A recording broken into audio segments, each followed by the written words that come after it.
نحمده ونصلي على رسوله الكريم اما بعد فاعوذ بالله من الشیطان الرجیم بسم اللہ الرحمن الرحیم۔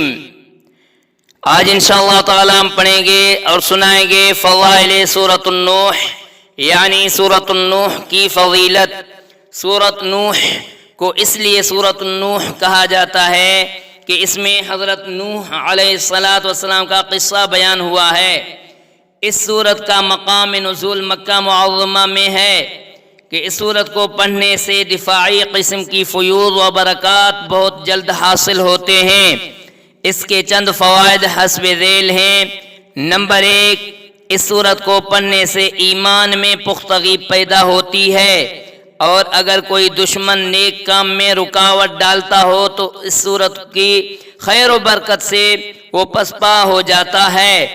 نمبر 2، اگر کسی شخص کو کوئی دشمن بہت تنگ کرتا ہو اور جا بجا ذلیل و خوار کرنے کی کوشش کرتا ہو تو اسے چاہیے کہ اس سورت کو 11 روز تک روزانہ 111 مرتبہ پڑھے۔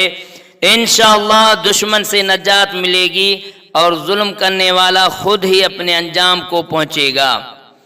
یہ سورت مال میں برکت اور تجارت کے نفع کے لیے بہت اکثر ہے۔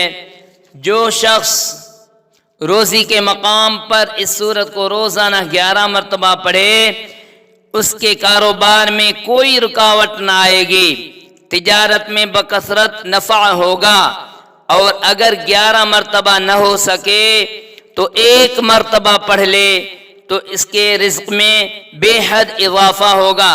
رنج و عالم سے نجات کے لیے بھی یہ سورت بہت مفید ہے۔ جو پڑھا اور سنایا اللہ تعالیٰ ان پر عمل کرنے کی توفیق عطا فرمائے۔ وآخر دعوانا الحمدللہ رب العالمین۔ آمین آمین آمین یا رب العالمین۔